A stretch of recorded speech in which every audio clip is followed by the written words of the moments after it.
ওই মেয়েটির মূল্য কত? ওই মেয়েটির ঘরে যেদিন বিছানায় বিশ্বনবী শুয়েছিলেন, সেই দিন রসুলের শাবে মেরাজের রাত্রি হয়েছে। আল্লাহ রসুল যে নামাজ এনেছেন, সলাত এনেছেন, শাবে মেরাজে গেছিলেন, সেই রাত্রিটা আম্মা জান আয়েশার কাছে ছিলেন। মেয়েটা কত আল্লাহর কাছে কবুলিয়াত। বিশ্বনবী যখন জীবনের শেষ বিদায়ে চলে যায়, অন্তিম শয্যায় তিনি যেদিন শুয়েছেন, যেদিন পৃথিবী থেকে বিদায় নিয়েছেন, তো আম্মা জান আয়েশার কোলে মাথা রেখে বিদায় নিয়েছেন।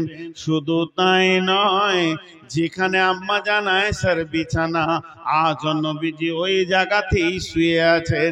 ওই বিছানাকে সরিয়ে মদিনা মানওয়ারাতে তার কবরের ব্যবস্থা হয়েছে। মেয়েটি কত দামি! ওই মেয়েটিকে আখিরি পয়গম্বর আল্লাহ তাবারক ওয়া তাআলা যাকে সুপারিশের ক্ষমতা কিয়ামতের মাঠে দেবেন, কিয়ামতের মাঠে আল্লাহ যার হাতে হাউজে কাউসার দিয়ে দেবেন, কিয়ামতের মাঠে আল্লাহ যাকে মাকামে মাহমুদে পৌঁছাবেন, এই যে চারিদিকে সম্মানী করবেন, ওই মেয়েটি যেদিন ও হঠাৎ করে বাড়িতে কেঁদে ফেললেন। ওয়ান আয়েশা রাদিয়াল্লাহু তাআলা আনহা ওয়া হিয়া বাকাআত, আল্লাহর নবীর বিবি আম্মা জান আয়েশা কেঁদে ফেললেন। বিশ্ব নবী ছিলেন, কাছে গিয়ে বললেন, মা ইউবকি আয়েশা, তোমাকে কে কাঁদালো? আয়েশা রে, তোমাকে কেউ গালি দিয়েছে, অপমান করেছে, উঁচু নিচু কথা বলেছে, তোমাকে কষ্ট দিয়েছে, তাই তুমি কাঁদছো। আম্মা জান আয়েশা কিছুই বললেন না, শুধু এতটুকু বললেন, যাকারতুন নারা ফাবাকাইতু ইয়া রাসূলুল্লাহ, আমি এখনই জাহান্নামের আগুনের কথা চিন্তা করছিলাম, কঠিন কিয়ামতের কথা চিন্তা করছিলাম, তাই আমি কেঁদে ফেলেছি। ও দয়ার নবী গো, কাঁদার কারণটা দেখেন।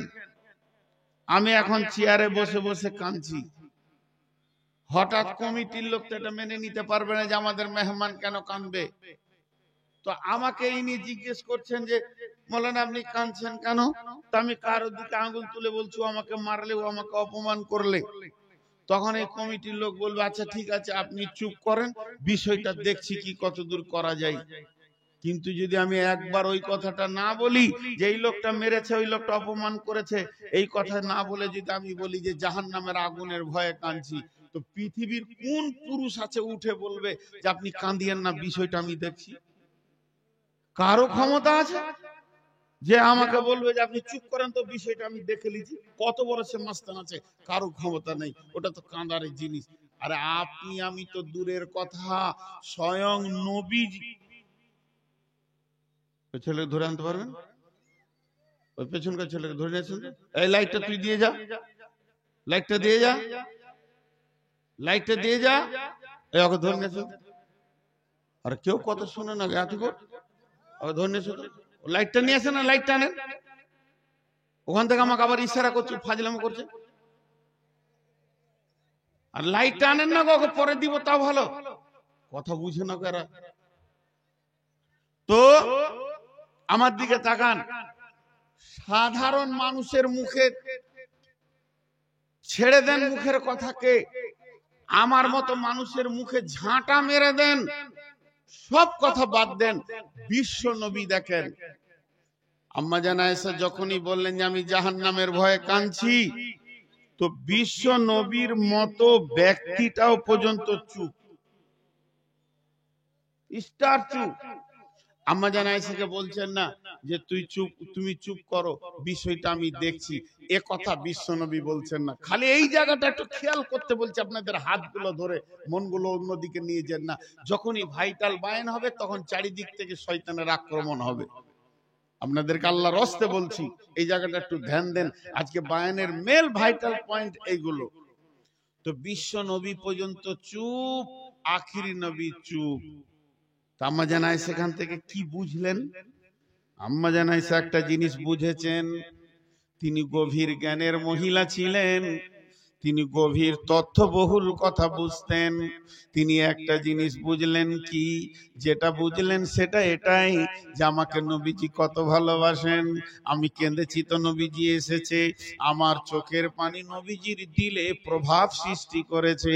আমি যে কেঁদেছি তো নবীজি বেচৈন হয়ে গেছে, আমার নবীকে আমার চোখের পানি উতাল করে দিয়েছে, পাগলা বানিয়ে দিয়েছে।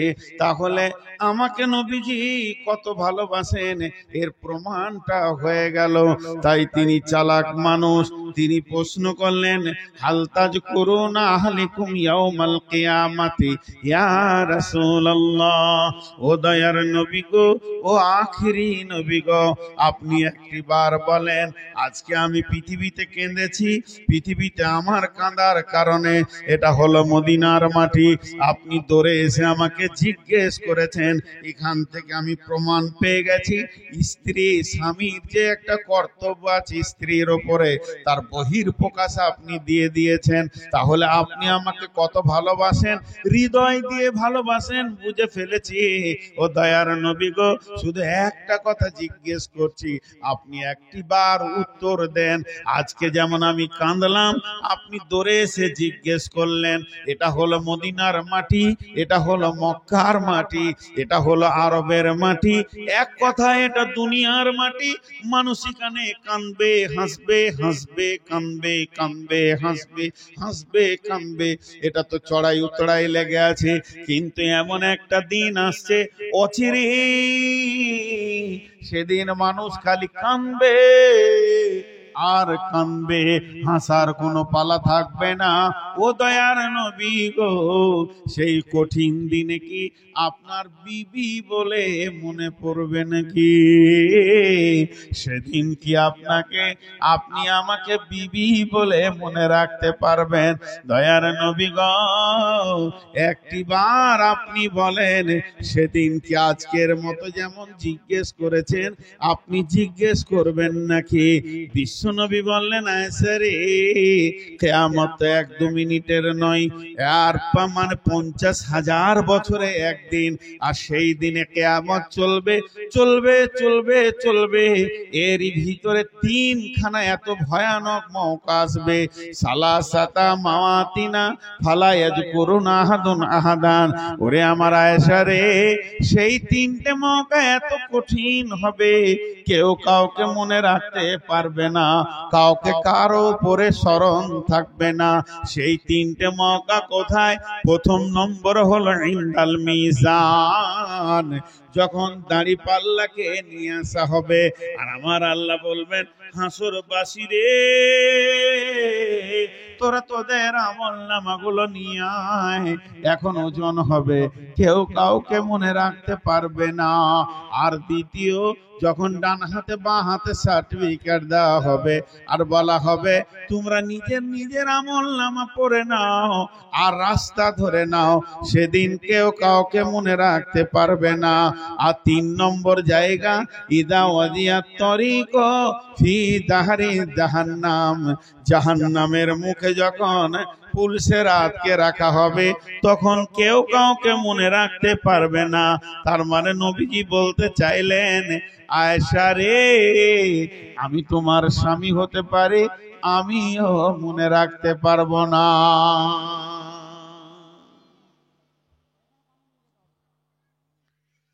প্রথম দিকে বলছিলাম নূহ নবীর কথা। আহা, মানুষ কত রকম হয়, ওদের মাথা বলছে না যে বসতে হবে, দাঁড়িয়ে আছে। ওর বাচ্চা ছাড়া কোথাও বসেনি, দাদারাও বসেনি, ওরাও বসেনি, এবার কেটে পড়বে, এবার কাটতে লাগলো। দেখো, খেয়াল করে, বসলি বংশ মর্যাদা শেষ হয়ে যাবে। যে বংশের মানুষ ওরা তো বসে না, বস মেয়েদেরকে আমি কেন আগে রাখতে পারবো? জীবনে শুনবে না ওরা। আমার বই আমার কথা শুনে না, আর পরের বউ শুনবে, মাথা খারাপ। আমি হিসাব করে পাই না। ও দাঁড়িয়ে থাকবে তাও ভালো, এরা হিলবে না।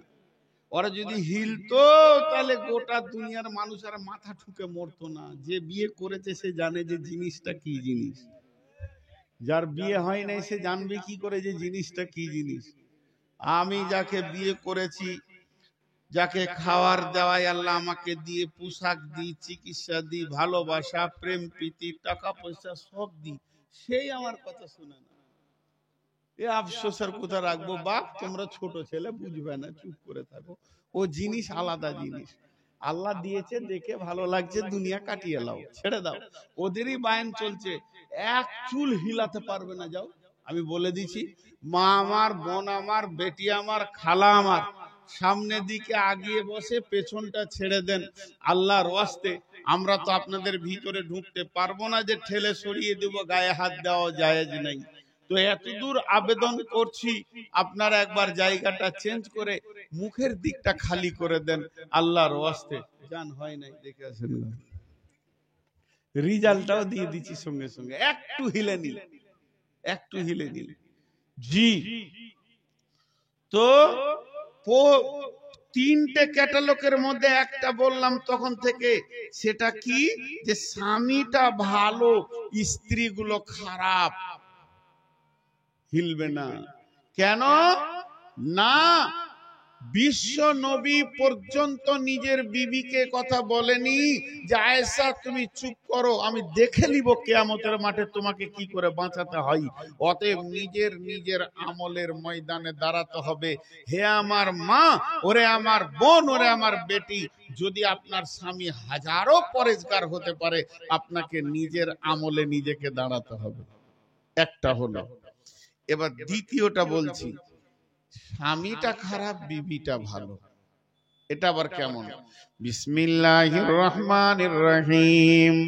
وضرب الله مثلا للذين آمنوا امرأة فرعون إذ قالت رب ابن لي عندك بيتا في الجنة ونجني من فرعون وعمله ونجني من القوم الظالمين। ওরে আমার মা, ওরে আমার বোন, বহুত আমার বেটি আছে বড় পরেশগার, নামাজ পড়ে। যেমন আজকে একজন মহিলা, কোন জায়গা থেকে বলবেন না, হঠাৎ আমাকে ফোন করলো, আমি ফোনটা তুললাম আপনাদের মসজিদে আসার পর। আমি তার কণ্ঠস্বরে দেখলাম মহিলা মানুষ। গেল কে বলছো? বলে মুর্শিদাবাদ থেকে বলছি। বলে আপনি নূর মাহব? বলে হ্যাঁ। বলে আমাকে আমার স্বামী জোর করে বেড়ি বাঁধা করায়, বেড়ি তো হারাম, আমি কি করব, এখন কি উপায় আছে আমার? আমি নাদবি সাহেবকে দিলাম, উত্তরটা দিয়ে দেন। বন্ধুরা আমার, অনেক পরেজগার মেয়ে আছে যারা 5 ওয়াক্তে নামাজে যাদের মন ভরে না, তাহাজ্জুদে উঠে চোখের পানিতে কাঁদে।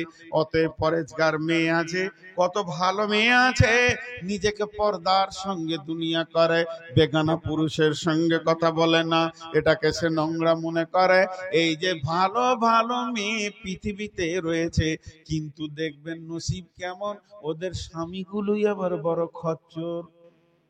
আছে না মাল, ডেঞ্জাস মাল আছে না? হ্যাঁ, মৌলানা বদরুদ্দোজা নদভীর বয়ানে আমি নিজে শুনেছি। আজকে যে আপনাদের আমার পরের বক্তা, ওনার সঙ্গে বন্ধু সুলভ ব্যবহার করি, কিন্তু ওস্তাদ মনে করে করি। উনি একটা বায়ান করেছিলেন, বড় দুঃখের, আমি বায়ানটা শুনে আমার চোখে পানি এসেছিল। মেয়েটা বড় নামাজি, মেয়েটা বড় পরেজগার, ফরজ নামাজ নফল নয়, ফরজ নামাজ এইভাবে বেঁধে রুকুতে গেছে, স্বামী জড়িয়ে ধরে নিয়ে শুয়ে গেছে। নামাজ কি করবি এখন?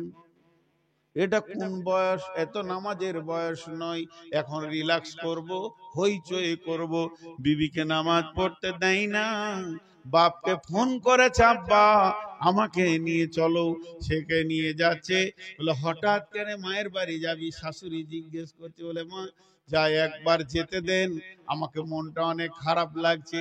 বাড়ি বিদায় নেওয়ার সময় শাশুড়িকে ডেকে বলছে, মা পারলে বেটার বিয়ে দিয়ে দিয়েন, চল না, আমার দ্বিতীয়বার ফিরে আসবো না, জীবন যৌবনটা কাটিয়ে নিব বাপের বাড়িতে, ভিক্ষা করে খেয়ে নিব, এই রকম জালেমের সংসার করব না যে আমাকে ফরজ নামাজ পড়তে দেয় না।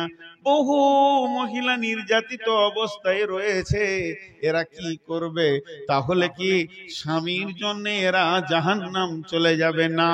আল্লাহ তাবারাক ওয়া তাআলা বলছেন, ও আমার বান্দিরে, তুমি আমাকে ভালোবাসো, আমি জানি, আমিও তোমাকে ভালোবাসি। শুনে নাও, তোমার স্বামীটা বড় জালেম, এর জন্য আমি আল্লাহ তো জালেম নই, আমাকে তুমি অত জালেম মনে করিও না।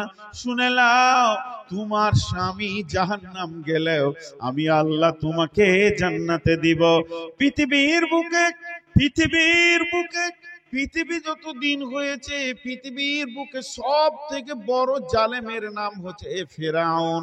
ফেরাউনের মতো জালেম কেউ নাই। কোরআন যাকে মানে জালেম ঘোষণা করেছে, মুদির থেকে লাখো গুণে বেশি ফেরাউন বড় জালেম। সেই ফেরাউনের বিবি আসিয়া চিরদিন জান্নাতে থাকবে।